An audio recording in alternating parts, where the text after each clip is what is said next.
Thank you very much for having me. My first time in Portugal. It's beautiful here. Someone told me I brought the rain, so I'm sorry for that. But nevertheless, really happy to be here, and I thank you for having me.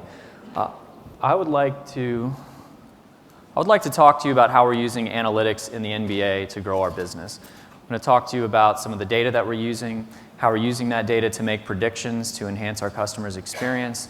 And I'm going to walk through a couple of case studies and give you a little bit more detail about exactly what we're doing there. I'd first like to start by just giving you some context into the magic in our current environment. This is the Amway Center, which is where we play our games. It's a brand new facility. It opened in 2010.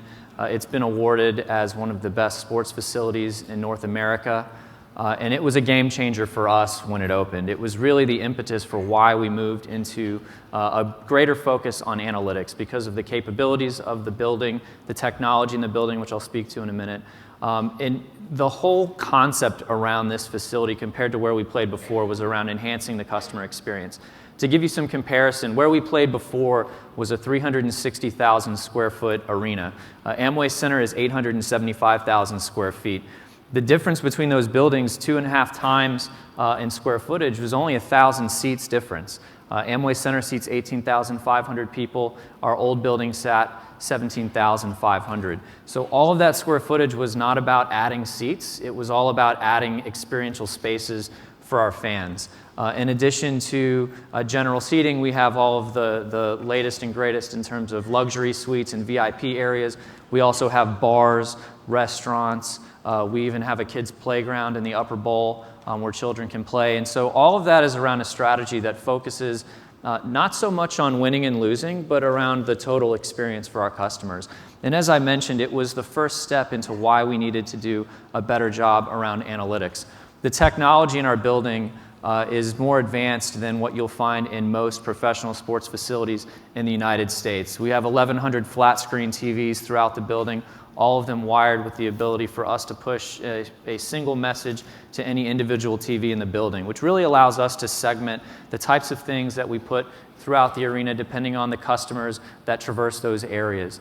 We have one of the largest center-hung scoreboards in the NBA. We have LED. You can see the two bands around the inside of the building. We've got point-of-sale systems in every corner of the building as well, which allows us to capture a lot of data on customer transactions and things like that that are happening. And so in 2010, when Amway Center opened, we realized we're really not equipped to take advantage of all the capabilities of this building. And so as we started to look for a way to do that, that's where we first met SAS. And so we established a very extensive partnership with SAS 4 years ago. And we've been working very hard ever since to bring data from a lot of different source systems that previously were not being used or just didn't interface with other data to give us a clearer picture of our customers. And so now I'll go through where we are today on that journey. Before, I just want to give you a little bit of setup into our business so you kind of understand some of the terminology and why we focus on some of the things that we focus on. So for the NBA, there's two sort of big buckets of revenue. There's national revenue, which is TV money from ESPN and TNT that's shared across the NBA. There's revenue sharing. There's a lot of those sort of common streams that are shared across all of the teams. We don't have a lot of control over those revenue streams at the team level, so we tend to not focus on them very much at our level. We really focus on local revenue. Those are the things that we can control. And you can see sort of the big bucket revenue streams that we look at here. Tickets, you can see, is the largest. And so as a result, we focus mostly on that. Sponsorship and luxury suites are two other really big, important streams for us. But again, tickets gets the majority of our attention and our focus because it is the majority of our revenue. It's the largest single revenue stream that our business has. Within tickets, though, there's sort of a hierarchy that you'll see. A single game is exactly what it sounds like. We're selling tickets to an individual game to a person who only wants to come to 1 or 2 games during the season. Partials would be a partial plan. So this is somebody who wants to come to a portion of the season and is looking for some additional benefits as part of that. We'll give a price break to a person who's willing to buy 7 or more games at one time for the season. Most important to us is season tickets. Those are the people that are buying tickets to every game for the season. and they're making the largest financial commitment to us. They tend to be the most avid fans that we have, and so it's very important for us to not only keep the ones that we have, but to also figure out how can we drive people down this funnel. That's another way of looking at this. How do we take a single game buyer and get them to buy more games, whether that's becoming a partial plan holder or ultimately a season ticket holder? And the same thing with partial plan holders, the people that are already making a large multi-game commitment to us. How do we get more of them to purchase season tickets? And so that's some of the case studies that I'm going to walk through with you. The data that we're using is very important. So 4 years ago, we had virtually none of this. All we had was the ticketing circle. So that's from our ticketing system, everything about what people were purchasing specific to the game that they bought, some basic customer information around their account, and the like. The rest we have amassed over the past 4 years, some of it existing but not being used, and some of it being created as we've gone along. I won't go through all of these, but just to highlight a few. The top circles really speak to the in-venue experience. This is data that we have on our customers in terms of what they're doing when they come to a game or surrounding a game. So ticketing, as I mentioned, is all about the transaction that brings them into our building. Point of sale, that's the merchandise and concession purchases that are happening. We scan everyone's ticket when they make a purchase, which allows us to match the account back to the items that are being purchased. So that gives us a lot of visibility into how much people are spending in our building and what they're spending it on. We own the Wi-Fi network in our building, which is rare, at least in the NBA or North American sports. So we offer free Wi-Fi to anyone that comes to our games, but you have to give us a little bit of information about yourself in order to do that. So we'll collect your name, your email address, and your zip code, which allows us to understand if you're local or not. And that's been really powerful for us. If you think about going to a sporting event, you buy tickets, you may buy 4 tickets because you're coming yourself and you're going to bring 3 people, whether that's your family or your friends. The only people that we know in that transaction is the person who made the purchase. We have your information because you bought the tickets. We have no idea who you brought with you. And that's important for us as we try to understand who are the other fans that are in the building. If you came with a friend, that's another person that we may be able to market to, but we don't have any visibility into who that person may be. And so Wi-Fi has been huge for us because we're collecting information on anyone who's in the building that wants to use Wi-Fi. This past season, we had about a 30% take rate. And what we found was 80,000 people with valid email addresses that opted in for marketing messages from us that we had never seen before. They didn't exist in our customer database prior to hitting our Wi-Fi, and they were already in our building. So it's exciting in some ways and scary in others that we have so many people in our building throughout the season that we had no idea previously who they were. But now we're able to capture some information. We're able to start to establish some communications with them and build a relationship. In-arena experiences is another really cool thing that we've started to do over the past season. With the Magic mobile app on your phone, you can upgrade your seats when you're in the game. You can also use it to purchase other exciting experiences that we may offer, whether that's an opportunity to go down on the court and high-five the players or go to the post-game press conference. If you're interested in those types of experiences, they are available for people to purchase. And again, that's information that we start to collect that we're able to match back to everything else someone's doing in venue to really understand what they prefer when they're at the games and what really motivates them to take additional action with us. So this gives you a sampling of the types of things that we're using the data to predict. And I'm not going to go through all of these in detail, but I will highlight a couple of them. I mentioned before we're very focused on retaining our season ticket holders. So we use some predictive models to understand who we think is at risk far enough in advance that we can actually do something about it as we ask our season ticket holders every year to renew their season tickets. Single game buyers, that's a really big focus for us because it's the biggest group of customers that are purchasing tickets to our games. They aren't making the biggest financial investment, but it's the largest group of customers where we're really focused on driving those folks down the funnel, higher conversions into season tickets, and ultimately partial plans. So we do a lot of really cool things there. One thing that we've built over the past year or so is a recommendation engine where we're trying to be smarter about the games that we recommend to people based on games that they've expressed interest in, whether that's from shopping them online or purchases that they've made in the past. We're using that pretty extensively in our marketing campaigns.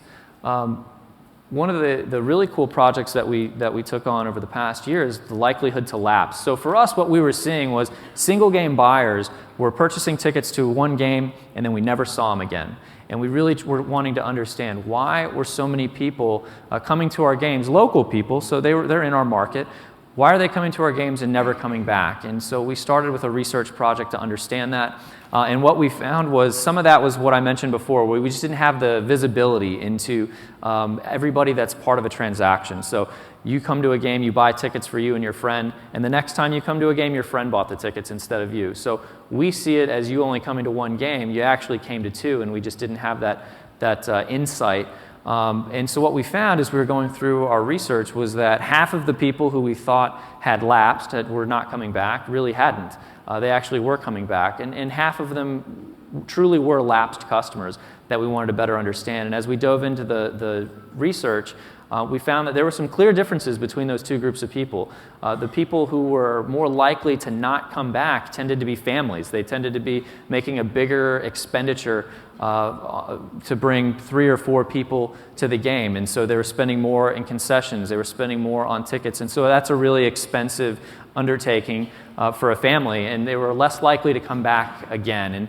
And so as we started to see those differences, we realized we could make a prediction about this. There's actually enough of a discrepancy between these two segments of people, the ones that we think are lapsing but they're not, and the ones that actually are, to where we developed a model to make that prediction. And so now we're using it as we see people come to our games, those who we think have a really high probability of truly being lapsed customers.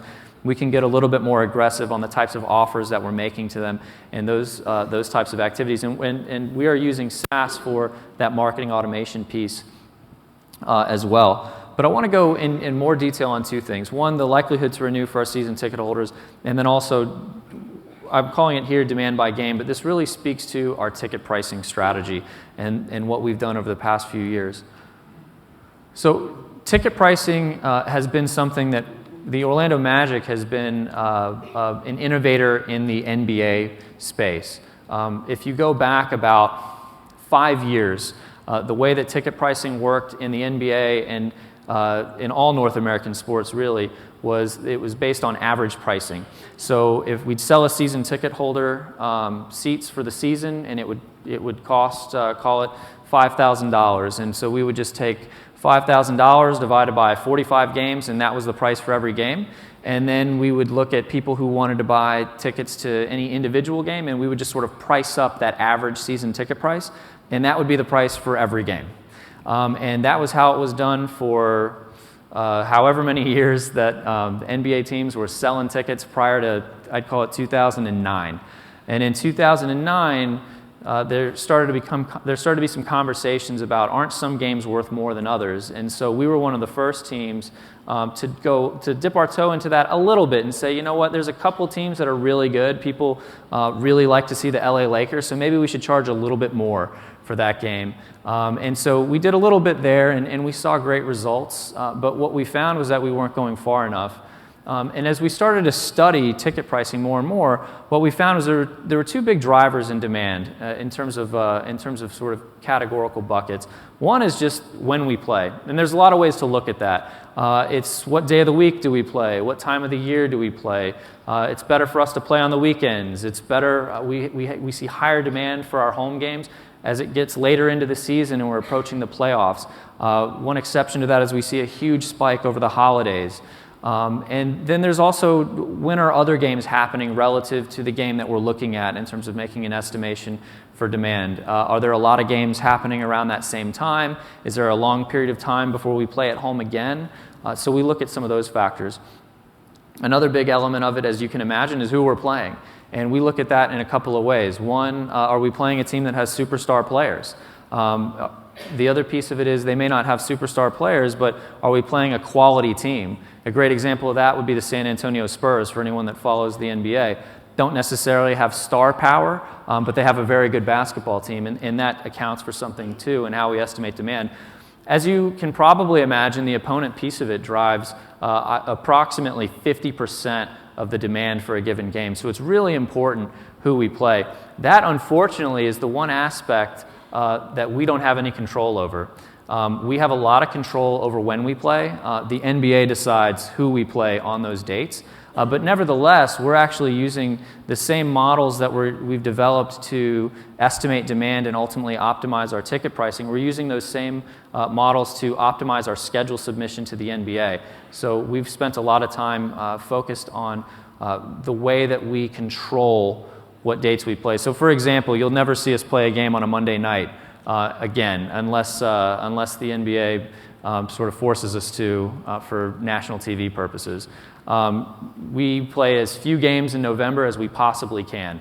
We play as many games over the holiday period from Christmas to New Year's Day as possible, to the point that we're actually playing back-to-back home games whenever we can. So we submitted for the first time this year playing on a Friday and a Saturday back-to-back at home, just really trying to take advantage of those opportunities. And then the NBA, they will determine who we play from there.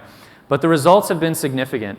As everyone probably realizes, winning is a huge part of how your business performs in sports, right? The more we're winning, the more people want to come to your games, and the more they're willing to spend.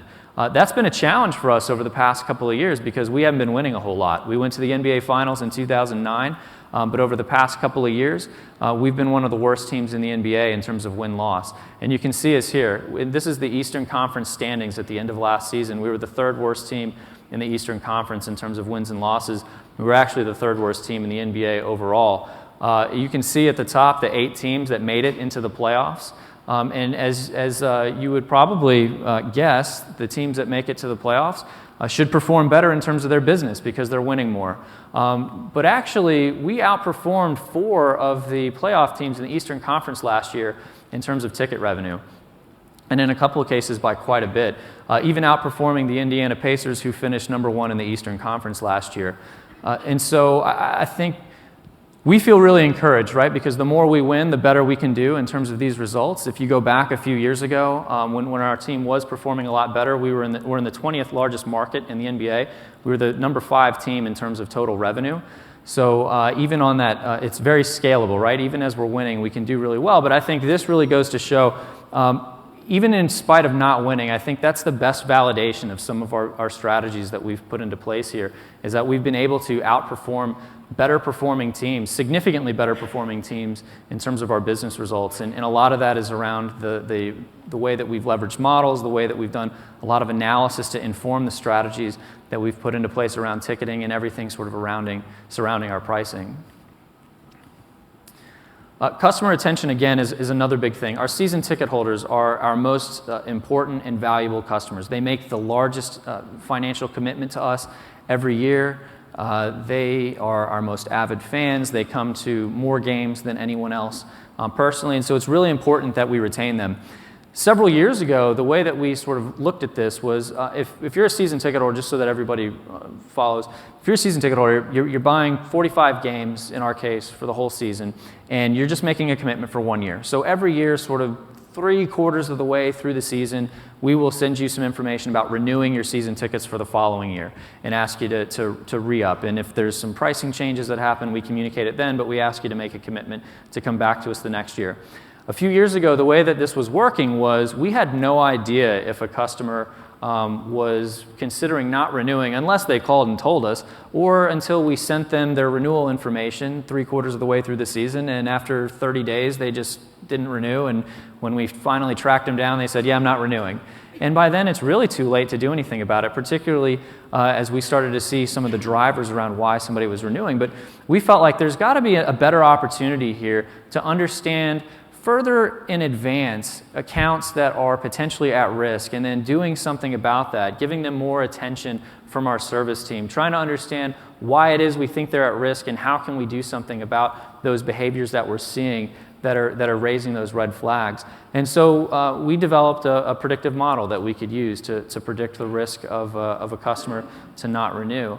And we've seen really great results from that. So this just gives you, if we took based on the probability that we're estimating for someone to not renew, if we grouped them into deciles, this shows you the actual renewal rates by decile.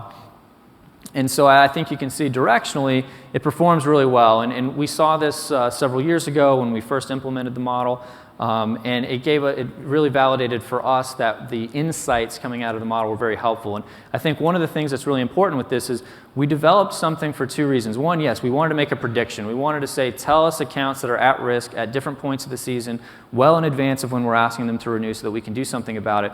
But more importantly, we're actually looking for insights. Why is it that accounts are at risk? What are the drivers behind that? And there's a lot of things that you can imagine. Ticket utilization was one of the biggest things. If a season ticket holder is not using their tickets, and that doesn't necessarily mean them personally attending, it just means using them in whatever way they find value. They can resell their tickets, they can give them to friends, they can attend personally. But those people that aren't using their tickets, much more at risk. Newer season ticket holders, people that have just joined over the first, within the last year, within the last 2 years, they're more at risk. They're getting accustomed to a 45-game commitment over 6 months, which can be very significant when you're having to go to 3 or 4 games at home in a given week. And so we used a lot of those insights to try to inform our service team on what can we do to have a bigger impact with these season ticket holders that we think are at risk. And so we're doing a lot of really interesting things there now. One is, it's sort of resource allocation. We only have so many service people, and we have thousands of accounts that they have to deal with. So if we can use this model to identify the ones that need more attention than others, we can really focus resources around those customers where we think we can have the biggest impact. And the best way for us to have those impacts is at our games. We have 45 opportunities for a face-to-face meeting with accounts that we really want to make a difference for them. And so we've developed different things. We see whenever someone enters the building, you scan your ticket and we immediately know that you're there. We've got processes in place where we'll look at who's at risk based on our renewal model, what's the value of their account, when was the last time they had an interaction with a service person, and we'll email the service person and say, hey, this account is high value, potentially at risk. They're at the game, here's their seats, here's their mobile number. If you want to send them a text, go visit them in the arena. We can use our scanning information from the point of sale to understand types of things that they purchase when they're at the building. So now you've got the opportunity for some surprise and delight type moments where I know that you like to bring your family to games, I know that you like to get ice cream in the third quarter, so maybe that's the way that I'm going to have an impact as a service person. I see that you're at risk, I see that you're here, I'm going to go pick up Cold Stone on our main concourse, and I'm going to bring it to you in your seats after halftime. So we're doing a lot to be smarter about how we're driving renewals. And again, I think this goes back to what I was talking about with winning. As our team has struggled recently, we've definitely seen an impact in terms of retaining season ticket holders. But as we've developed better, more effective strategies to be smarter about the people that we target, we've seen a huge impact in retention. We've reduced customer churn by 50% over the past 3 years as we've started to put these strategies into action coming off of our analytics efforts around it. And we're doing some really cool stuff there too in terms of technology. So I mentioned ticket utilization is a big driver in whether somebody renews or not. And so for us, what that means is we really want to make sure that season ticket holders don't have seats that go to waste. So we have some capabilities now, again, through the mobile app, where a season ticket holder can go in, they can pull up their account on the Magic app, and they can say, I'm not going to this game, and we'll take their seats back. We'll give them the value of those seats, not in cash that they get back, but in credits that they can use to upgrade their seats for games where they are going to come, to add on seats to other games where they want to bring their friends. Or to use it for those experiences that I talked about where you want to go down on the court and high-five the players, or you want to do a layup after the game with your kids. You can use it for those experiences as well. And so what we've been able to create is an opportunity, one, to ensure that these tickets don't go to waste, that season ticket holders get the maximum value possible from their investment, and number two, that they can really customize their experience. So now being a season ticket holder is not about purchasing 45 games, and that's sort of all you do. You bought 45 games and you go to them or you don't go to them. Now it's really about you being able to invest your time and ultimately your money in those aspects of the experience around our games that's most important to you. And that's going to give us a lot of great insight too. It'll allow us to better segment our season ticket holders, to understand who's driven by activities that appeal to families, who's driven by just being as close to the court as they possibly can. Where are those opportunities to upsell? Where are those opportunities to cross-sell? And so it's been very valuable for us, and I think it's very exciting where we're headed. Another thing that I'll mention there, with Amway Center being as technologically advanced, I'm not sure how much is happening in the football stadiums here in terms of iBeacons. We're fully wired with iBeacons, which allow us to do the location-based messages to people around the building. And so that's another way that we are trying to reach people at a personal level. Season ticket holders would be the example in this case, when we think that there's a need to make a communication to them. So a season ticket holder that's potentially at risk, as I mentioned, we notify the service person. We can actually send them a text message when they enter the building or when they're in different parts of the building, offering them free seat upgrades or things like that, only to those accounts that we've identified that we want to communicate to directly. But it's just another great example of being able to use personalization fueled by analytics to really drive a better customer experience for our fans. And that's all I had. I know that we're not going to take questions here, but I just want to mention, if there's anything that anyone wants to talk about after this or would like to discuss further, I'll be around for the rest of the day, so please find me, and I'd be happy to discuss with you. Thank you very much.